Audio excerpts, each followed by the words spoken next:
संत चलने के लिए तैयार हुए, अजामिल को बुलाए। बेटा, हम लोग 11 मूर्ति है, आपके घर का अन्न खाए हैं, हम लोग जा रहे हैं। अब एक गृहस्थ जीवन का नियम है कि भोजन कराने के बाद में ब्राह्मण और संत का दक्षिणा देना चाहिए। भोजन कराने के बाद में दक्षिणा न दिया जाए तो भोजन कराने का फल नहीं प्राप्त होता। बेटा, अजामिल ने कहा कि महाराज, हमारी सबसे बड़ी दक्षिणा यही है कि जो आपके पास में लोटा सोटा लंगोटा था, इसको मैंने छीन नहीं लिया। सबसे बड़ी दक्षिणा आप यही मान करके चलिए कि जो आपके पास था मैंने छीना नहीं। बगल में पैसा खड़ी हुई थी। संत कहते हैं तो बात भी नहीं मान सकते। संतों ने कहा कि बेटा अजामिल, हमको धन की जरूरत नहीं है, धन दौलत और रुपए पैसे की जरूरत होती तो मैं घर बार छोड़ करके बाहर नहीं निकलता। हमको केवल एक वचन दे दो बस। संतों ने मन में विचार किया कि यह इतना बड़ा पापी हो चुका है कि इसको मैं कहूंगा सुंदर कांड का पाठ करो तो ये लंका कांड ही करेगा, क्योंकि अब ये भगवान का भजन नहीं कर पाएगा। इसको राम राम इसके मुंह से निकलेगा ही नहीं।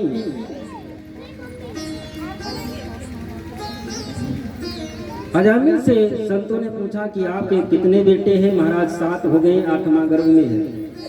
संत ने कहा कि बस हमको यही वचन दे दो कि जो 8वां बालक जन्म लेगा उसका नाम नारायण रख देगा। संतों ने मन में विचार किया कि कम से कम ये बेटे के बहाने 2, 4, 10 बार भगवान का नाम इसके मुख से निकलेगा तो इसका कल्याण हो जाएगा।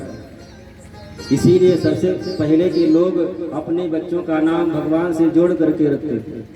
अब आजकल का नाम जिसका कोई अर्थ है नहीं, पप्पू, पप्पू का क्या, गोबरे, गुरु, क्या अर्थ है इसका? पहले जितने भी लोग, पहले अपने जितने भी बुजुर्ग हैं यहाँ सब बैठे, सबका नाम राम से जोड़ करके होगा, भगवान से जोड़ करके ही होगा। राम कुमार, राजा राम, ये सब नाम पहले हुआ करते थे। नारायण दत्त। संत उपाय बता करके चले गए। और एक बात बताएं,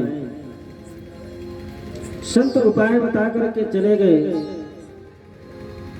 जब बालक 8वां पैदा हुआ, इसने अपने बेटे का नाम नारायण रखा। वैसे तो भगवान का नाम वो ले नहीं सकता, पापी है, लेकिन बेटे के बहाने कम से कम 10, 20, 50 बार भगवान का नाम ले ही लेता है। बेटा नारायण उठो, बेटा नारायण चलो मंजन कर लो, बेटा नारायण स्नान कर लो, बेटा नारायण नाश्ता कर लो, बेटा नारायण भोजन कर लो, बेटा नारायण स्कूल जाना कि नहीं, बेटा नारायण ये काम कर लो, बेटा नारायण। कम से कम बेटे के बहाने 10, 20, 50 बार तो नाम ले ही लेता है। और एक बात बताएं कि जो कार्य संत कर सकते हैं उस कार्य को भगवान भी नहीं कर पाते। जिस कार्य को संत कर सकते हैं उस कार्य को इंद्र, ब्रह्मा, विष्णु, महेश वो भी नहीं कर सकते। आप लोग सोच रहे होंगे महाराज आप कैसे कह रहे हैं कि संत जो कार्य कर सकते भगवान नहीं कर सकते। इसका उदाहरण आपके रामचरितमानस में है। कहां पर? जिस समय इंद्र का पुत्र जयंत आया, कहां पर? मां सीता के चरणों में चोंच का प्रहार किया। इंद्राकातस्तदा गत्या नखस्तुंडेन चास्कृत। आकर के कौवा का वेश बना करके आया और मां सीता के चरणों में चोंच का प्रहार किया। और उस समय भगवान राम सीख धनुष सायक संधान, एक सीख बड़ा था और बाण बना करके उसके पीछे छोड़ दिया। जयंत बेचारा भागा वहां से। सबसे पहले कहां गया? अपने पिता इंद्र के पास। एक ही बेटा है, पीछे अग्नि रूपी बाण लगा है, जला करके अभी बेटे को खत्म कर दिया। कौन बाप चाहेगा कि बेटा आंखों के सामने जल करके राख हो जाए? हर बार अपने बेटे को बचाने का प्रयास करेगा। लेकिन इंद्र ने अपने बेटे जयंत को भगा दिया इंद्रलोक से कि तुम तुरंत निकल जाओ, नहीं तो अभी हमारा इंद्रलोक भी समाप्त हो जाएगा। अपने बेटे को जो देवताओं के राजा इंद्र हैं वो भी नहीं बचा पाए। वहां से बेचारा भागा ब्रह्मधाम, ब्रह्मा जी के लोक में गया। जो सृष्टि की रचना करता है ब्रह्मा के शरण में गया जयंत, लेकिन वहां पर भी ब्रह्मधाम शिवपुर भगवान शंकर के भी शरण में गया, लेकिन भगवान शिव भी उसकी रक्षा नहीं कर पाए। ब्रह्मधाम शिवपुर शवलोका और फिराश्रमित व्याकुल भय शोक। तीनों लोगों में बेचारा भागता रहा, लेकिन कोई जयंत की रक्षा नहीं कर पाया। काहू बैठन कहा न ओही, कि भैया थोड़ा देर बैठ करके विश्राम कर लो, थोड़ी देर विश्राम करने तक हम आपकी रक्षा कर सकते हैं। काहू बैठन कहा न ओही, लेकिन भागता हुआ जा रहा है। नारद देखे विकल जयंता, और लागी दया को मन चित संता। नारद ने देखा कि ये जयंत इंद्र का बेटा इस तरह भाग रहा है। आवाज लगाई, जयंत क्या बात है? अरे महाराज इस समय मत रोको, ये अग्नि रूपी बाण पीछे लगा है, ना तो मार रहा है ना छोड़ रहा है। बेटा रुको तो। जयंत ने कहा कि महाराज क्या रुके, हमारे पिता जो देवताओं के राजा इंद्र है वो भी रक्षा न कर पाए, ब्रह्मा रक्षा न कर पाए, भगवान विष्णु शिव ने रक्षा न कर पाए, तीनों लोगों में भागता फिरा कोई हमारी रक्षा नहीं कर पाए। बाबा आप क्या कर पाओगे? नारद जी ने कहा रुको तो। रुक गया। नारद जी ने हाथ दिया, बाण दौड़ ही रुक गया। क्या बात है? जयंत सब बता दिया, झूठ नहीं बोला।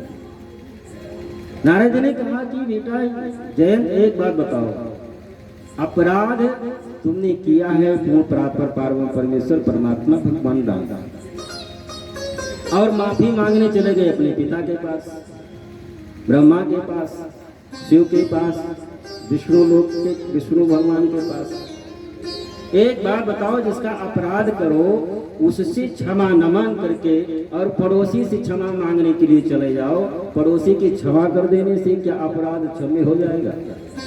अरे भैया जिसका अपराध किए हो उसके शरण में जाओगे तब तो तुम्हारी रक्षा हो पाएगी।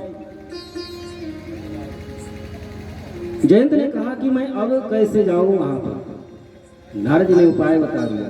कहा कि वो परमात्मा इतना दयालु है, इतना कृपालु है कि वो तुमको शरण में जरूर ले लेगा। अब जाना, पूछेंगे पहले क्यों आया था तो बता देना कि पहले आए थे हम आपका प्रभाव देखने के लिए, वो तो मैंने देख लिया। आपका अपराध करने के बाद में तीनों लोगों में हमारी कोई रक्षा नहीं कर पाया। लेकिन भगवान अब क्यों आया है, वापस लौट करके क्यों आया तो बोल देना मैं आपका स्वभाव देखने के लिए आया।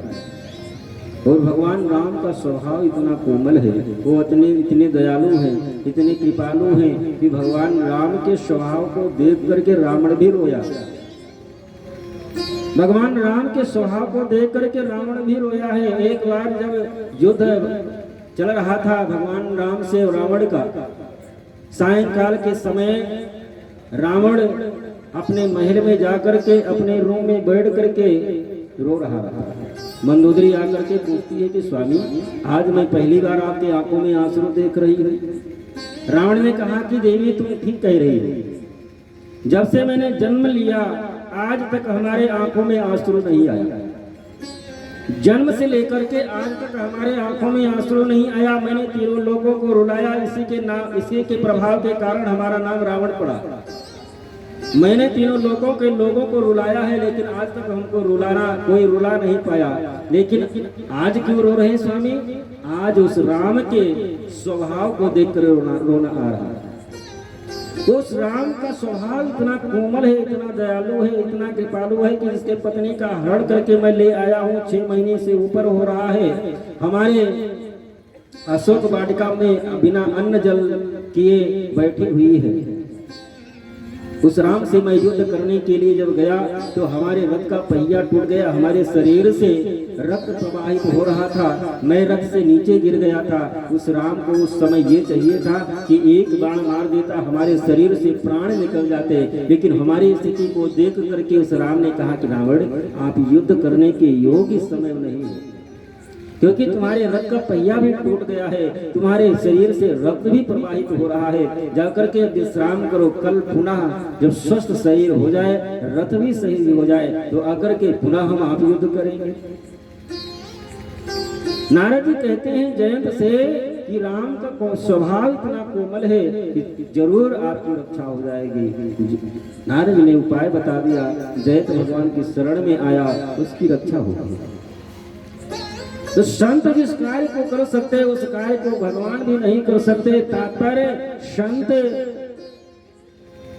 वेद पुराण शास्त्र की जो रचना करके गए हैं, उस वेद पुराण शास्त्र के मार्ग जो बता करके गए हैं, उस मार्ग पर हम आप चलेंगे तो निश्चित रूप में हम आपका कल्याण होगा ही।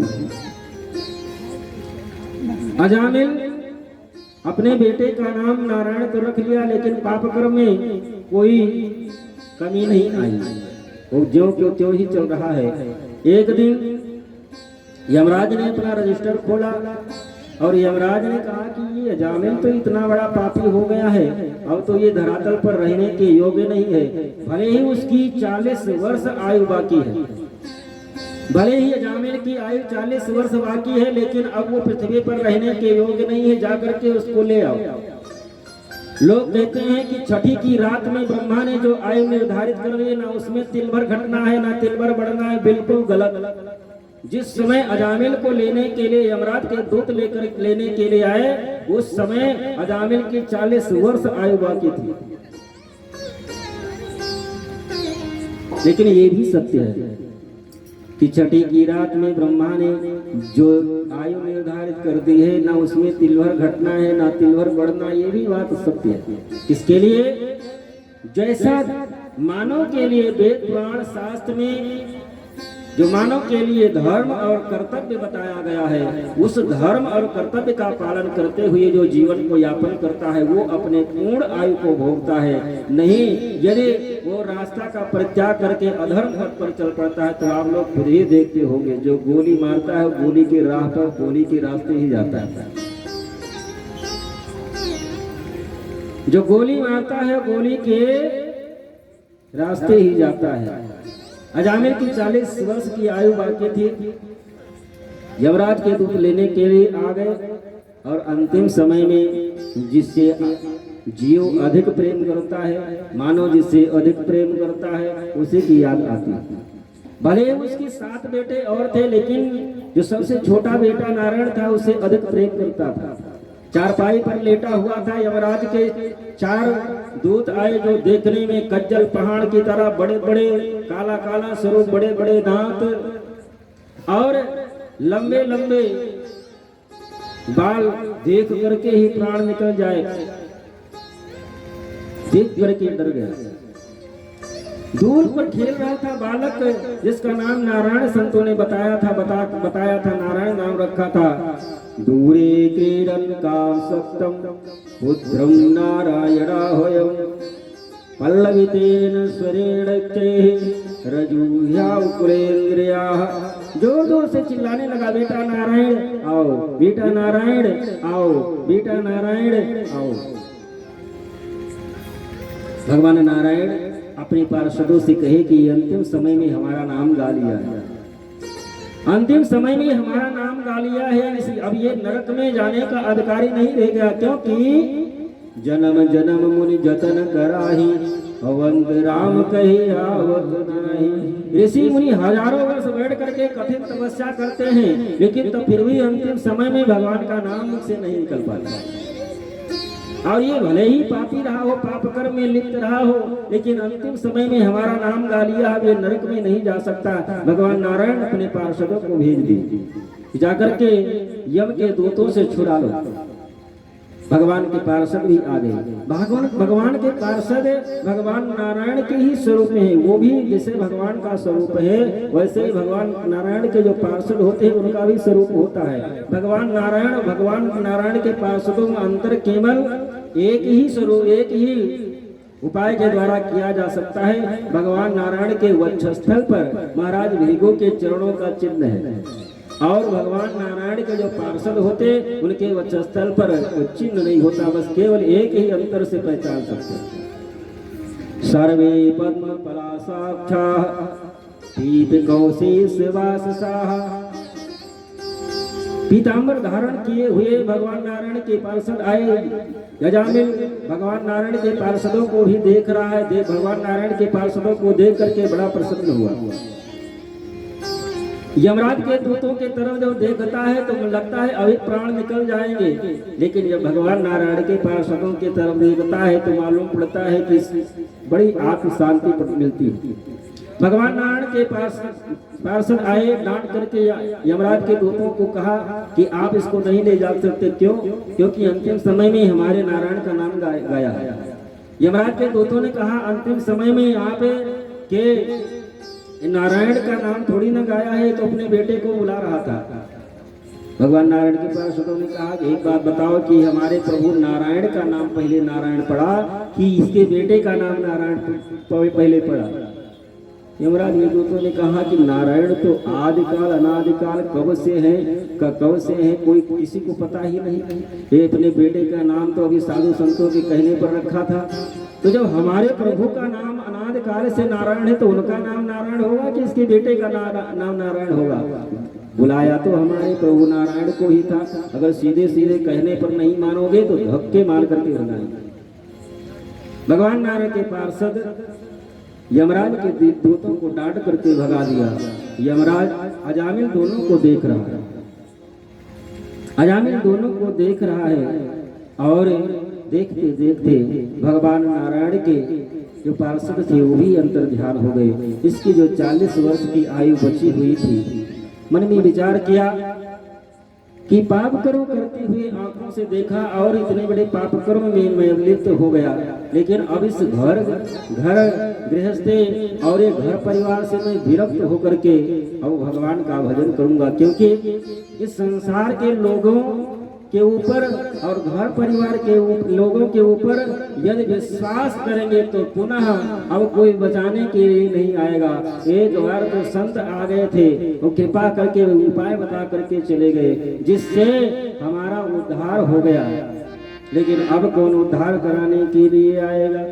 इसलिए संसार के लोगों पर आसान किया करना, संसार के लोगों पर आसान किया करना, संसार के लोगों से आसान किया करना, संसार के लोगों से आसान किया करना। जब कोई न हो अपना, जब कोई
चला गया गंगा जी के किनारे।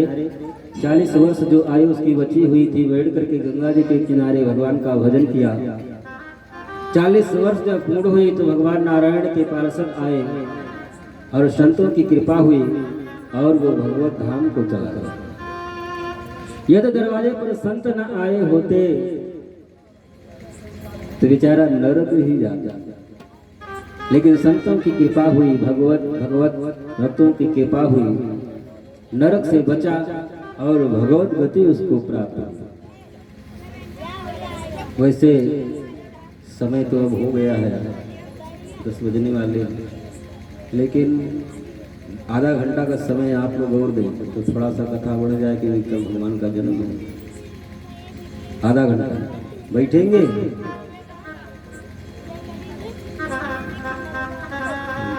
बस आधा घंटा।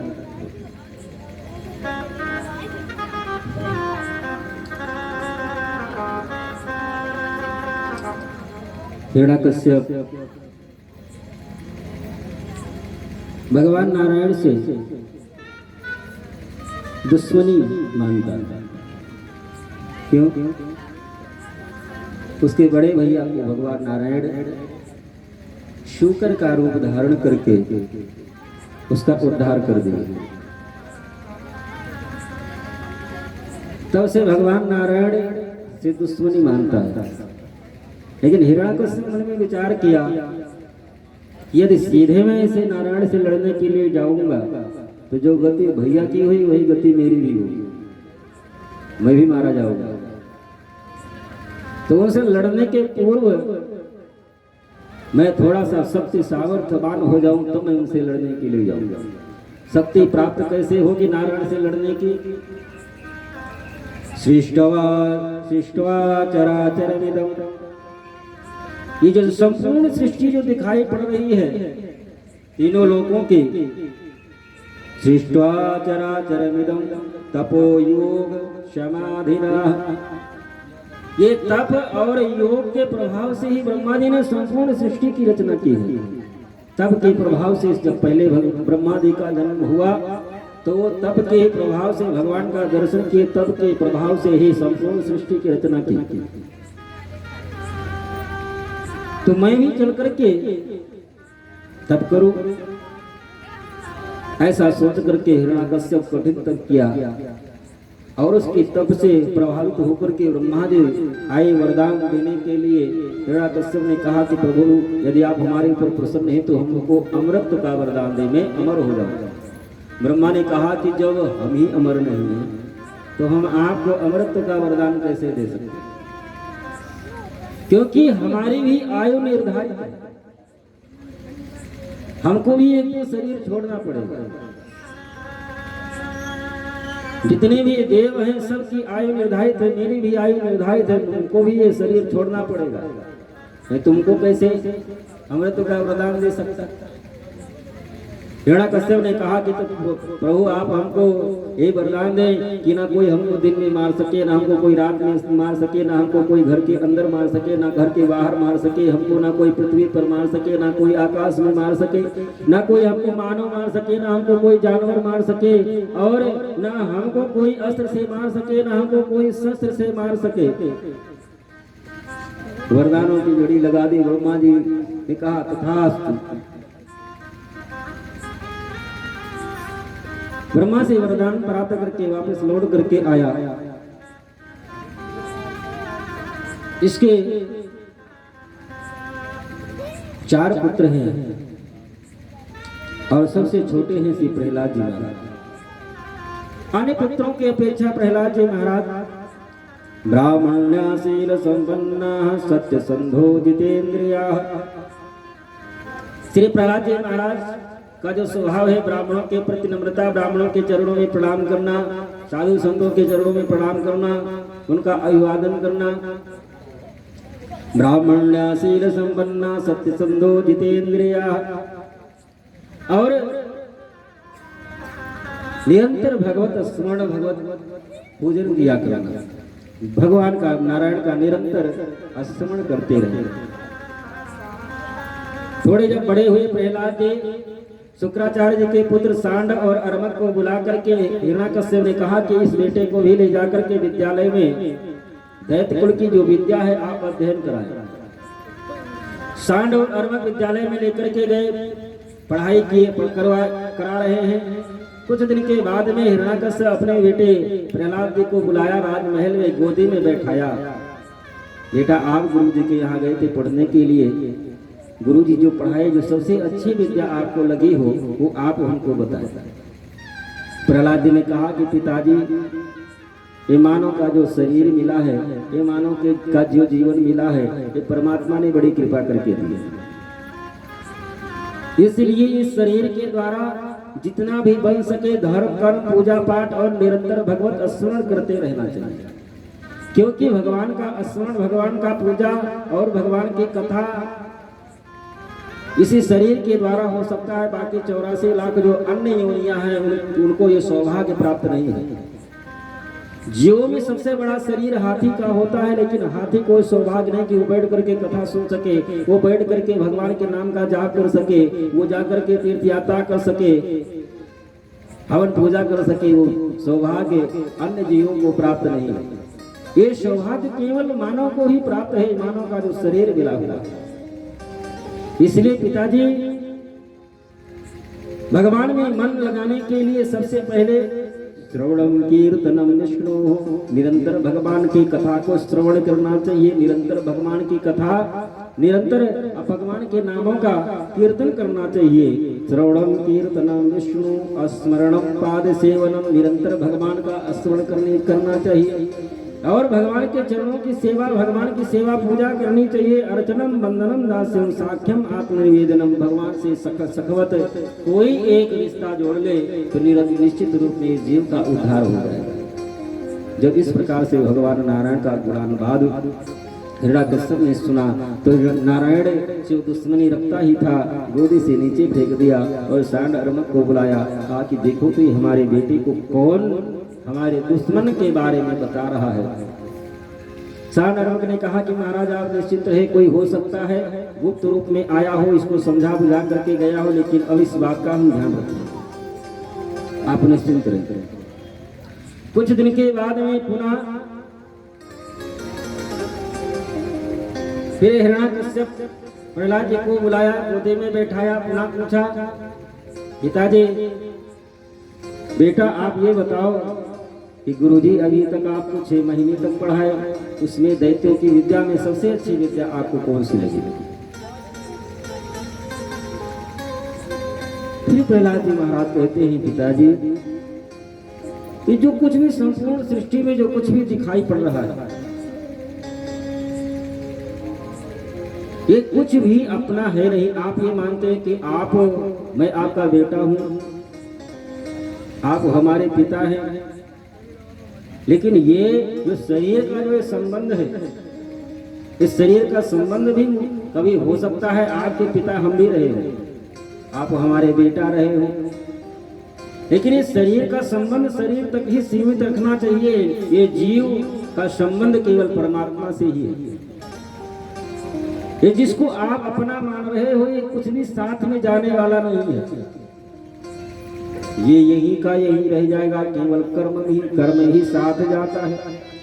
और पिताजी ये जो मानव का शरीर जो मिला है, दुर्लभो मानुषो देहो, दुर्लभो मानुषो देहो देहि नाम चढ़भंगुरम, परमात्मा ने बड़ी कृपा करके ये मानव का शरीर दिया है। बड़ा दुर्लभ शरीर है मानव का, लेकिन ये दुर्लभ शरीर का 1 सेकंड का ठिकाना भी नहीं है। देहिनाम चढ़भंगुरम।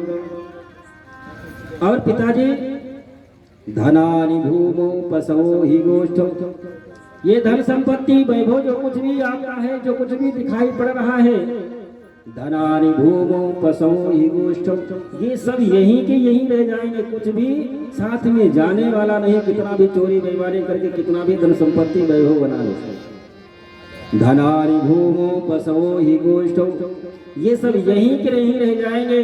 जिसको आप अर्धांगिनी मानते हो, जिसको अपना आप पत्नी मानते हो, ये नारी गृह, आपकी पत्नी आपके केवल दरवाजे तक ही साथ देने वाली है अंतिम समय में। और सखा श्मशानी, जो आपके संगी साथी है, भाई बंधु हैं, ये केवल शमशान तक आपका साथ देंगे।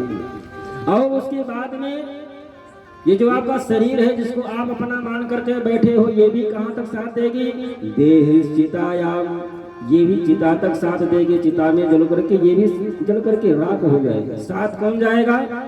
देहि चितायाम परलोक मार्गे धर्मान गो गच्छति जीव, ये कहा केवल जीव के साथ में जो आपने धर्म किया है, जो कर्म किया है, जैसा कर्म किए हैं वो कर्म ही केवल आपके साथ में जाने वाला है। कुछ भी साथ में जाएगा नहीं। एक बार जब ब्रह्मा जी, बहुत ध्यान से सुनना, बड़े जीवन के लिए बड़ा उपयोगी बात है। ब्रह्मा जी जब सृष्टि करने लगे, ब्रह्मा जी कलयुग के जीवों की जब सृष्टि करने लगे तो 40-40 वर्ष आयु सबको दिए। 40 वर्ष आयु सबको दिए। 40 वर्ष आयु मानव को, 40 वर्ष आयु गधे को, 40 वर्ष आयु कुत्ते को और 40 वर्ष आयु चमगादड़ को। सबको बराबर बराबर 40-40 वर्ष ब्रह्मा जी ने आयु निर्धारित की। एक दिन मानव जाकर के ब्रह्मा जी से निवेदन करने लगा कि ब्रह्मा जी आप कृपा करके कुछ आयु हमारी बढ़ा देते, 40 वर्ष में मैं क्या कर पाऊंगा, 40 वर्ष तो बहुत कम है। ब्रह्मा जी ने कहा ठीक है, कोई कम कराने के लिए आएगा तो बढ़ा देंगे। एक दिन गधा आया रोता हुआ। गधा कहने लगा कि कृपा करके आप हमारी आयु को कम कर देते। ये 40 वर्ष तक दूसरे के दरवाजे पर बंधे रहना, दूसरे के बोझा को ढोना, और गधा जीवन भर बोझा ढोते ढोते अपना जीवन खत्म कर देता है। लेकिन गधे का मालिक कभी श्यावसी नहीं देता। गधे का मालिक कभी गधे को श्यावसी नहीं देता। जब देता है तो केवल डंडा ही देता है। कृपा करके आप हमारी आयु को कम कर दें। ब्रह्मा जी ने कहा ठीक है, कम कर देता हूँ। गधे की 20 वर्ष आयु कम कर दी गई और वो 20 वर्ष गधे की आयु मानव को दे दिया गया। अब कितना हो गया? 40 पहले मिला था और 20 गधा वाला मिल गया। अब कितना? मैं तो कमजोर है भैया, है 60 वर्ष। लेकिन मानव की तृप्ति तब फिर भी न हुई। एक दिन पुनः आकर के ब्रह्मा जी से निवेदन किया कि प्रभु कृपा करके हमारी आयु और कुछ बढ़ा देते। ब्रह्मा जी ने कहा ठीक है, कोई कम कराने के लिए आएगा, बढ़ा देंगे। एक दिन कुत्ता आया रोते हुए, महाराज ये दूसरे के दरवाजे पर 40 वर्ष तक बैठे रहना, दूसरे के रोटी के टुकड़े पर पलना, कृपा करके आप हमारी भी आयु को कम कर देते। ब्रह्मा जी ने कहा ठीक है, मैं तुम्हारी भी 20 वर्ष आयु कम कर देता हूँ। कुत्ते की 20 वर्ष आयु मानव को दे दिया गया। अब कितनी हो गई? 60 गधा वाले मिल गई थी, 60 हो गई थी गधा वाला मिलने के बाद में। अब 20 कुत्ते की जब मिली तब 60 और 20 80 वर्ष आई। लेकिन मानव की तृप्ति फिर भी ना हुई। ब्रह्मा जी से जाकर के पुनः निवेदन किया। ब्रह्मा जी ने कहा ठीक है, कोई कम कराने के लिए आएगा, बढ़ा देंगे। एक दिन चमगादड़ आया, वो भी रोने लगा, कृपा करके आप हमारी ही आयु को कम कर देते, क्योंकि ये 40 वर्ष तक उल्टे उल्टे पेट पर लटके रहना, मुख से खाना, मुख से ही गंदी करना है, 40 वर्ष का नरक। कृपा करके आप हमारी आयु को कम कर देते हो। ब्रह्मा जी ने कहा ठीक है, मैं तुम्हारी भी 20 वर्ष आयु कम कर देता हूँ।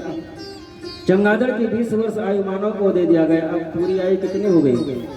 100 वर्ष हो गई।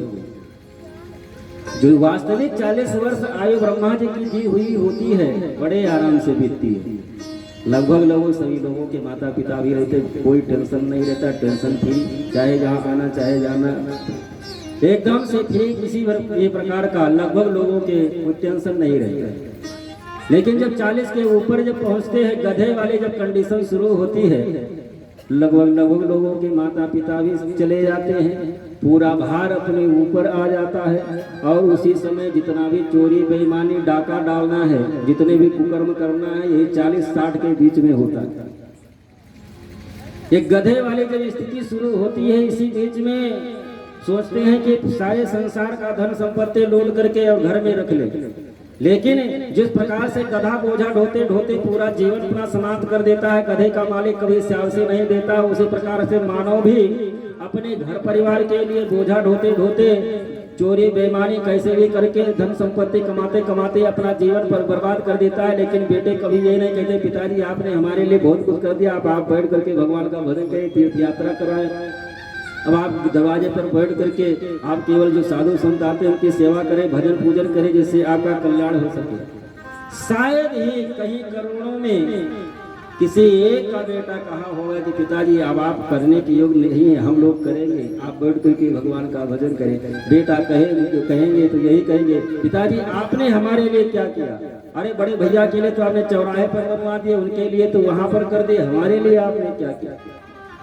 जिस प्रकार से गधा बोझा ढोता ढोते अपने जीवन को खत्म कर देता है, गधे का मालिक कभी श्याम से गधे को नहीं देता, उसी प्रकार से मानव भी बोझा ढोते ढोते अपना समय बर्बाद कर देता है, अपना सब कुछ समाप्त कर देता है, लेकिन घर परिवार वाले कभी शाबाशी नहीं देते कि आप पिताजी अब जीवन का कल्याण करने के लिए आप ही कोई धर्म कर्म पूजा पाठ तीर्थ यात्रा कर लें। 60 के बाद में सरकार भी रिटायर कर देती है तो घर वाले भी रिटायर कर देते। दरवाजे पर बैठे रहते, कोई साधु संत आया, आवाज लगाते हैं, अरे बहू सुनते हो ये महाराज जी आए, थोड़ा जलपान बाहर भिजवा दो बच्चों से। तो बहू अंदर से कहती, कुत्ते के तरह दरवाजे पर बैठे हमेशा चिल्लाते हैं। एक कुत्ते की तरह बैठ करके दरवाजे पर हमेशा चिल्लाते रहते, साधु आ गए, महात्मा आ गए तो कौन आ गया। 60 के बाद में तो कुत्ता बनना ही। और जब धीरे धीरे 80 के ऊपर जब पहुंचते हैं तो कितना भी आप संगमरमर का घर बनवा दिए हो, 2-4-10 कोठी खड़ी कर दिए हो, अरबों खरबों का बैंक बैलेंस कर दिए हो, 2-4 लग्जरी गाड़ियां दरवाजे पर खड़ी कर दी हो, लेकिन 80 तक आप पहुंचेंगे तो घर के बाहर एक टूटी हुई झोपड़ी, उस टूटी हुई झोपड़ी में एक टूटी हुई चारपाई और उसी चारपाई के पास में एक फूटा हुआ लोटा और उसी चारपाई के ऊपर टूटी हुई रोटी का टुकड़ा। इससे ज्यादा मिलने वाला नहीं। वहीं पर खाना, वहीं पर गंदगी करना। जिस प्रकार से चमगादड़ ऊपर पेड़ पर लटका रहता है, मुख से खाना, मुख से ही गंदगी करना, उसी प्रकार से बड़ा सौभाग्यशाली जो होगा उसकी सेवा भले ही बुढ़ापे में हो, नहीं तो वहीं पर भले ही आप चोरी बेईमानी करके कुछ भी करके बड़े भली धन संपत्ति वैभव संगमरमर का घर मकान बना दिए हों, लेकिन अंतिम समय में घर के बाहर ही आप दिखाई पड़ते। कहने का तात्पर्य जीवन रहते यदि अपना जीवन नहीं बना लिए, अगर आप चाहें कि हम चोरी बेईमानी करते रहेंगे, अंतिम समय में हम भगवान का भजन करके वैकुंठ को चले जाएंगे, अंतिम समय में भजन नहीं हो पाएगा। बेटे ले जाकर के गंगा में अस्थिर डाल आएंगे, प्रयागराज में स्वर्ग चले जाएंगे, कभी नहीं जाओगे। बेटे जाकर के गया में श्राद्ध कराएंगे, भंडारा कर देंगे, हम वैकुंठ में चले जाएंगे, नहीं जाओगे, क्योंकि कर्म पीछा नहीं छोड़ता। कर्म तो आप ही के साथ में, जो कर्म आप किए उसको उसका फल तो आप ही को भोगना। आप क्या किए हैं उस कर्म का फल तो आप ही को भोगना है, आपके बेटे भोगने के लिए नहीं।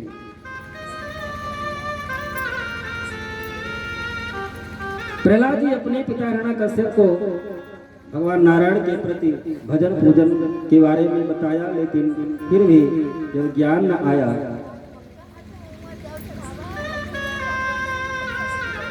हिरण्यकश्यप 60 अरबों को बुलाया और कहा इसको ले जा करके मोटी मोटी जंजीरों में जकड़ करके बांध दो, लगता है हमारे काल के रूप में हमारे घर में आया है। हिरण्यकश्यप प्रहलाद जी को मारने का अनेक प्रयास किया, लेकिन भगवान का निरंतर मंत्र जाप करने के कारण प्रहलाद का हिरण्यकश्यप कुछ न बिगाड़ पाया। मोटी मोटी जंजीरों में प्रहलाद जी को ले जाकर के सांड अरमद विद्यालय में बांध दिए। आज प्रहलाद जी मोटी जंजीरों में बंधे, गुरु जी भी कहीं बांध करके चले गए कुछ काम से, दैत्य बालकों को बुला करके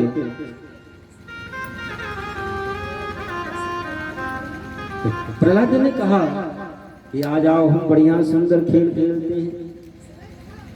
दैत्य बालकों ने कहा कौन सा खेल? आज भगवान का संकीर्तन हम लोग करेंगे। अरे राम राम, आप भगवान का नाम लेते हो, हम लोग देखें कि आपको मारने के लिए आपके पिता ने कितना प्रयत्न किया, आपको सीधे समुद्र में फेंकवा दिए, आप तो बच गए, सीधे पहाड़ की चोटी से फेंक दी, आप बच गए, लेकिन हम लोग तो नहीं बच पाएंगे। प्रहलाद जी ने कहा जिसने हमको बचाया है वही आप लोगों को ही बचाएगा। आप हमारे ये मोटी जंजीरों से जो बने इससे छुड़ाओ तो पहले।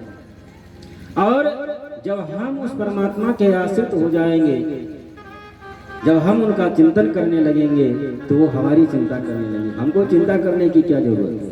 हमें चिंता नहीं उनकी, हमें चिंता नहीं उनकी, उन्हें चिंता हमारी है। हमारे नाम का मालिक सुदर्शन चक्रधारी है।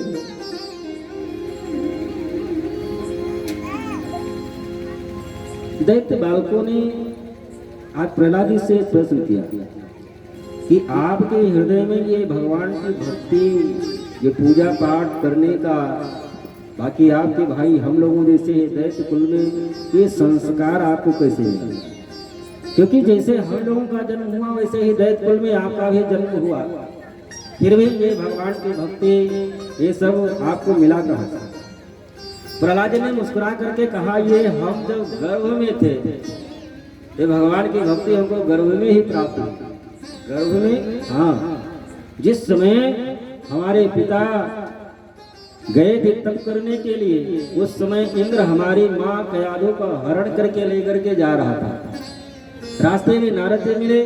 नारद ने कहा कि ये तुम देवताओं के राजा होकर के एक अबला नारी का हरण करके लेकर के जा रहे हो, इतने बड़े दुष्ट निकल गए। इंद्र ने कहा कि इसके पेट में, इसके गर्भ में जो बालक पल रहा है वो जन्म लेगा, उसको हम मार देंगे, इसके बाद में छोड़ देंगे, हमको इससे क्या लेना देना। नारद जी ने कहा कि तुम जानते हो कि दैत्य ही पैदा होगा, हो सकता है भगवान का भक्त इसके गर्भ में हो। तो इंद्र ने कहा कि तुमने सोचा ही नहीं था।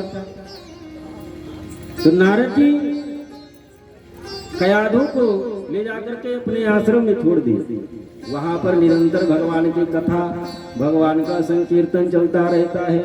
कयादू सुनती है और गर्भ में पल रही है प्रहलाद जी महाराज भी सुनते हैं। और शास्त्र में ऐसा बताया गया है, जब बालक गर्भ में आ जाता है और जब दूसरा महीना लगता है, दूसरे महीने से जीव गर्भ में आ जाता है और जैसा आचरण माँ करती है, जो जो आचरण माँ करती है वो पूर्ण रूप से उस बालक के ऊपर प्रभाव पड़ता है।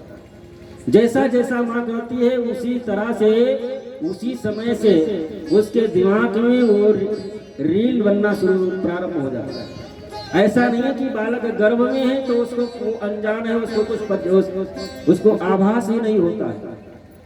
आप लोगों ने महाभारत की कथा सुनी, अभिमन्यु गर्भ में ही चक्रव्यूह का भेदन सीख लिए थे। 7वें द्वार का भेदन जिस समय अर्जुन बता रहे थे, उस समय द्रौपदी के सो जाने के कारण ही अभिमन्यु मारा गया, नहीं तो अभिमन्यु मारा नहीं जाता। गर्भ में ही अभिमन्यु चक्रव्यूह का भेदन सीख लिए थे।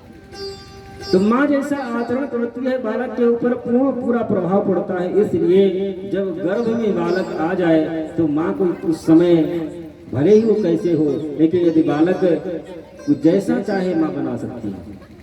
बालक को माँ चाहे तो चोर डाकू बेईमान पैदा कर दे, माँ चाहे तो साधु संत और विद्वान पैदा कर दे। जिस समय गर्भ में बालक है, जैसा आचरण करती है वैसा ही बालक पैदा हो।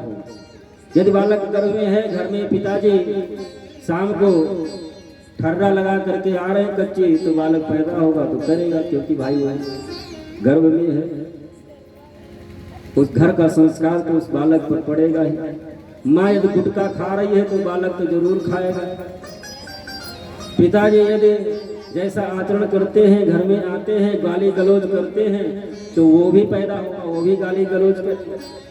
पिताजी घर में आकर के चोरी डकैती बेईमानी की बात करते हैं, गर्भ में बालक है वो सुनता है, वो भी पैदा होगा, वो भी चोरी डकैती बेईमानी ही कहेगा। बालक जब गर्भ में रहता है, बालक के ऊपर परिवार का संपूर्ण संस्कार बालक के ऊपर पड़ता है। ऐसा नहीं है कि बालक जन्म लेने के बाद में 5-10 साल बस जब हो जाता है तो उसको जानकारी होती है।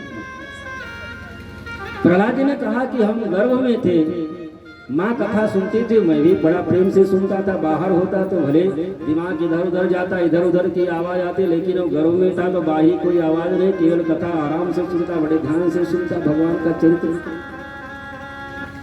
ये भगवत ज्ञान, भगवत प्राप्ति हमको गर्भ में ही हो गया था। ऐसा सुन करके दैत्य बालकों को भी ज्ञान आया, प्रहलाद जी को बंधन से मुक्त कराए। सभी बालक चारों तरफ से प्रहलाद जी के लग गए। आज प्रहलाद जी के साथ में सभी बालक संकीर्तन कर रहे हैं। आइए हम लोग भी संकीर्तन करें। जय जय गोविंद गोविंद गोपाला, जय जय गोविंद गोविंद गोपाला।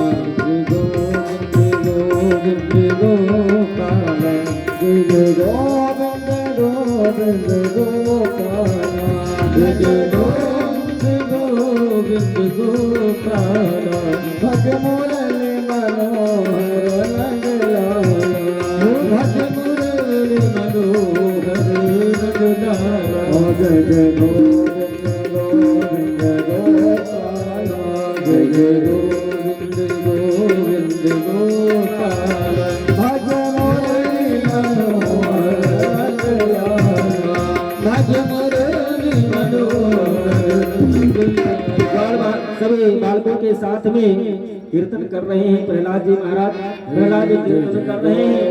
और उसी समय गुरु जी आ गए। गुरु जी आए विद्यालय में तो देखते क्या है कि बीच में प्रहलाद जी नाच रहे हैं, भगवान का संकीर्तन कर रहे हैं। चारों तरफ से दैत्य बालक हैं, वो भी भगवान का संकीर्तन कर रहे हैं, वो भी भजन कर रहे हैं। गुरु जी ऐसे दृश्य को देख करके अचंभित रह गए। तीन दैत्य बालकों के साथ में हिरण्याकश्यप हमारी भी हत्या कर देगा। और वो दौड़ करके गए, किसी बालक को पकड़े और उनको भी भक्ति का करंट लगा और वो दैत्य बालकों के साथ में सम्मिलित होकर के वो नृत्य करने लगे। जय जय गोविंद गोविंद गोपाला जय जय गोविंद गोविंद गोपाला जय जय गोविंद गोविंद गोपाला जय जय गोविंद गोविंद गोपाला भज मुरली मनोहर रंग लाला भज मुरली मनोहर रंग लाला। बढ़ते गए, दैत्य बालक हैं, गुरु जी भी हैं, सब झूम करके भगवान का संकीर्तन कर रहे हैं, नाच रहे हैं। और सैनिक आकर के देखा कि ये गुरु जी भी दैत्य बालकों के साथ में नाच रहे हैं। महाराज को पता चले बालकों के साथ में गुरु जी की भी हत्या करवा देगा। सैनिक भी आया, वो भी किसी को पकड़ा, उसको भी भक्ति का करंट लगा और वो भी नृत्य करने लगा। एक एक सैनिक आते गए, हजारों की संख्या में सैनिक भी थे, वो भी आते गए एक एक करके। और किसी का स्पर्श होता, भक्ति का करंट लगता और सम्मिलित होते गए। यहाँ तक जो मंत्री था और सैनिक सेनापति था वो भी कीर्तन में सम्मिलित हो गया। और तो कीर्तन की आवाज महाराज के महल तक भी पहुंचने लगी, क्योंकि अब हजारों की संख्या में लोग हो गए हैं। हजारों की संख्या में लोग हो गए हैं, संकीर्तन चल रहा है।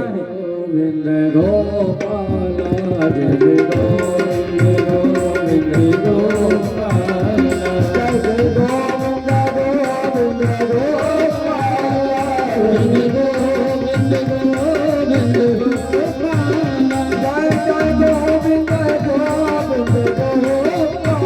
जय जय गोविंद गोविंद गोपाला जय जय गोविंद गोविंद गोपाला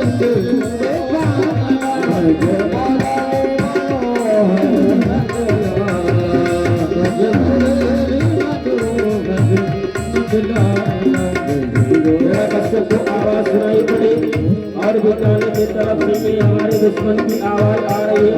तलवार लेकर के दौड़ पड़ा और विद्यालय में आकर के देखता क्या है, प्रहलाद जी चारों तरफ से दैत्य बालक, साथ में गुरु जी, सैनिक, मंत्री सब प्रहलाद के साथ में नृत्य कर रहे हैं। दौड़ करके आया और जोर से आवाज लगाए और प्रहलाद के हाथ को पकड़ लिया। महाराज को देख करके सब बिल्कुल शांत हो गए। सब जहां पर थे वहीं पर एकदम से खड़े हो गए। तो हिरण्याकश्यप को भी भक्ति का करंट लगना चाहिए था, उसको भी उसके साथ में संकीर्तन में सम्मिलित हो जाना चाहिए था। लेकिन एक बात बताओ, जो बल्ब फ्यूज हो गया हो उसमें सीधे 33,000 का वोल्टेज लगा दो तब भी नहीं मिलेगा। फ्यूज बल्ब को कितने भी करंट में लगा दो, क्या वो जलेगा? क्या वो प्रकाश देगा? नहीं देगा। वो तो फ्यूज बल्ब हो गया। इसमें थोड़ा सा भी कनेक्शन था उस परमात्मा से, थोड़ा सा भी कनेक्शन उस परमात्मा से था जिसके हृदय में, उसको तो भक्ति का रंग लगा। वो तो प्रहलाद जी के साथ में सम्मिलित हुई। हाथ पकड़ करके महल में लेकर के आया। अरे दुर्वनीत मदात्मन कुल भेद आराधम, आज बता तेरा परमात्मा कहाँ? आज मैं तुमको जीवित नहीं छोड़ूंगा और तुम्हारे नारायण को भी जीवित नहीं छोड़ूंगा। प्रहलाद ने कहा कि पिताजी ऐसा नहीं कि परमात्मा कहीं अलग रहता है, परमात्मा तो कण में व्याप्त है। परमात्मा तो वास्तव में कण में व्याप्त है, ना केवलम भवतश्च राजन। ऐसा नहीं है कि केवल सर्वे वलम परिणाम च परेशान परे वरेमी स्थिर जंगमाये ब्रह्मादयो एन वंशम प्रणीता। परमात्मा तो कण में व्याप्त है, आप में भी है, हम में भी है, और इस खम्भे में भी है, और जो आप तलवार लिए हैं परमात्मा इसमें भी है। और भगवान नारायण उस समय बैठे थे भोजन करने के लिए, उठ करके खड़े हो गए। लक्ष्मी जी ने कहा प्रभु भोजन करने के लिए बैठे थे, कहाँ कर दिए? प्रहलाद जी की रक्षा तो आज तक हमारा नाम करता रहा, लेकिन आज हमारे भक्त ने ये दावा कर दिया कि परमात्मा कण कण में है, तो अब उसके बात को भी तो सच करना पड़ेगा, क्योंकि भक्त की बात है अगर झूठी निकल गई तो मैं भी झूठा हो जाऊंगा। जो ही प्रहलाद जी ने कहा कि हमारा परमात्मा कण कण में भी है, आप में भी है, हम में भी है, आपके खड़ग में भी है, और इस खंभे में भी है। हिरण्याकश्यप क्रोध में आकर के उस खंभे पर प्रहार किया, और उस खंभे से नरसिंह भगवान प्रकट हो गए। बोलो नरसिंह भगवान की, बोलो प्रहलाद जी महाराज की। और नरसिंह भगवान उतने क्रोध में है, सीधे हिरण्याकश्यप की तरफ झपटे। हिरण्याकश्यप बहुत कुछ देर क्षण तो नरसिंह भगवान से युद्ध करता रहा, और नरसिंह भगवान क्रोध में आकर के उसको पकड़े और गोदे में लेकर के और महल के देहली पर बैठ गए। हिरण्याकश्यप कहने लगा कि आप हमको नहीं मार सकते, क्यों? क्योंकि हमको ब्रह्मा जी के द्वारा वरदान मिला हुआ है। क्या वरदान मिला है? ना कोई हमको रात में मार सकता है, ना दिन में मार सकता है। भगवान ने कहा इस समय न रात है ना दिन है, न इस समय गोधूली का समय। हिरण्याकश्यप ने कहा ना कोई हमको घर के बाहर मार सकता है, ना घर के भीतर मार सकता है। नरसिंह भगवान ने कहा ना इस समय तो घर के बाहर है, ना घर के भीतर, इस समय तो देहली पर है, बीच में। इसीलिए घर की जो चौखट होती है, चौखट के ऊपर जूता चप्पल नहीं रखना चाहिए, उसके ऊपर नहीं बैठना चाहिए, क्योंकि भगवान का निवास होता है चौखट। हिरण्याकश्यप ने कहा कि हमको और वरदान मिला है। क्या वरदान मिला है? हमको ना कोई आकाश में मार सकता है, ना पृथ्वी पर मार सकता है। भगवान ने कहा ना तू आकाश में है, ना तो इस समय पृथ्वी पर है, तो हमारी गोदी में है। अब हमको और वरदान मिला है। और वरदान क्या मिला है? हमको कोई ब्रह्मा जी के बनाए हुए 12 महीनों में नहीं मार सकता है। भगवान ने कहा ये ब्रह्मा जी का बनाया हुआ 12 महीनों में से नहीं है, ये 13वां महीना तुम्हारे लिए ही मैंने बनाया था, जिसका नाम पुरुषोत्तम मास है, अधिक मास। ये स्पेशल में तुम लोगों जैसे दुष्ट दैत्यों के लिए ही बनाया है, ये ब्रह्मा जी की सृष्टि में नहीं आता। हिरण्याकश्यप ने कहा कोई ना हमको अस्त्र से मार सकता है, ना शस्त्र में से मार सकता है। ना भगवान नरसिंह ने कहा ना मैं तुमको अस्त्र से मारूंगा, ना शस्त्र से मारूंगा। हिरण्याकश्यप ने कहा अभी आप हमको नहीं मार सकते, क्यों? क्योंकि ना हमको कोई मानव मार सकता है, ना कोई जानवर मार सकता है। भगवान ने कहा कि देख तू पहले हम तुमको दिखाई जा पड़ रहे। अब घबराया कि नीचे का सीताराम, ये तो मानो, ऊपर ये सिंह, ये तो नरसिंह है। और भगवान देखते देखते अपने बड़े बड़े नाखूनों से उसके पेट में प्रहार किए, और हिरण्याकश्यप के शरीर से प्राणों की ज्योति निकली, और वो आकाश मंडल में घूमती हुई आई और भगवान के चरणों में समाहित हुई। लेकिन भगवान का क्रोध तो फिर भी शांत न हुआ। मालूम पड़ता है कि अभी कुछ क्षणों में संपूर्ण सृष्टि समाप्त हो जाएगी। देवता भी आकर के भगवान की प्रार्थना किए, और ब्राह्मण भी आकर के प्रार्थना किए, ऋषि महात्मा भी आकर के प्रार्थना किए। भगवान का क्रोध न शांत हुआ। सभी ऋषि और देवता मिलकर के गए लक्ष्मी जी के पास में, क्योंकि ये लक्ष्मी जी उनकी पत्नी हो सकता है इनके आने पर क्रोध शांत हो जाए, क्योंकि पत्नियों को देख करके बड़े बड़े की क्रोध शांत हो जाता है। लक्ष्मी जी बढ़िया सुंदर थाली, सोने की थाली सजा करके आए कि हम तो, आप लोग झूठ बोल रहे हैं, हम तो उनका क्रोध आज तक देखा नहीं, उनका स्वरूप तो शांताकार भुजंग शयन, भले ही सर्प सोते हैं लेकिन शांताकार आज तक उनका स्वरूप देखा। लेकिन आपको लोग कह रहे हैं क्रोध अवस्था में, चलो आज देख लेती हूँ। अगर क्रोधित होंगे भी हमको देख करके शांत हो जाएंगे। सुंदर सोने की थाली में आरती सजा करके आई, लेकिन नरसिंह भगवान का स्वरूप देख करके लक्ष्मी जी भी थाली वाली छोड़ करके भाग खड़ी हुई। नारद जी मन में विचार करने लगे कि अब होगा क्या, क्योंकि कंपत त्रैलोकी अवलोक की अपूर्व क्रोध बोध न आवे गुरु यातना हजार यातना करने के पश्चात भी भगवान का क्रोध जब शांत न हुआ, नारद जी मन में विचार किए कि जिसके लिए अवतार लिए है उसको ही सामने भेजा जाए, हो सकता है क्रोध शांत हो जाए। प्रहलादम प्रेषयामास ब्रह्मावस्थित मंद के तात पुष्माणे स्वापित्रे कुपिताम प्रभु। नारद जी ने प्रहलाद जी को ही नरसिंह भगवान के सामने भेजा। नरसिंह भगवान प्रहलाद जी को देख करके अपने गोदी में बैठा करके जिस प्रकार से नई ब्याई गैया अपने बछड़े को चाटती है, उसी प्रकार से भगवान प्रहलाद जी के मस्तक को चाटने लगे। प्रहलाद जी से नरसिंह भगवान ने पूछा, बेटा प्रहलाद, ये हमारे स्वरूप को देख करके सब देवता दैत्य और यहाँ तक हमारी धर्मपत्नी लक्ष्मी भी डर करके भाग खड़ी हुई, क्या आपको डर नहीं लगा? प्रहलाद जी ने कहा, प्रभु एक बात बताओ, जंगल में सिंह रहता है, सिंह को देख करके जंगल के जितने भी जीव जंतु होते हैं सब भाग खड़े होते हैं, लेकिन क्या सिंह का बच्चा भी सिंह को देख करके डरता है? अरे सिंह का बच्चा सिंह के नाक में भी उंगली डालेगा, कान में भी उंगली डालेगा, मुंह में भी उंगली डालेगा और मस्तक पर चढ़ करके बैठेगा, पीठ के ऊपर चढ़ करके बैठेगा। सिंह का बच्चा थोड़ी ना सिंह से डरेगा। आप हमारे लिए जब आए हैं, हम आपको देख करके क्यों डरेंगे? नरसिंह भगवान ने कहा, बेटा जो तुम आज मांगना चाहते हो मांग लो। प्रहलाद जी ने कहा कि प्रभु मांगना क्या है? आप हमारे पिता को अपने धाम को भेजिए।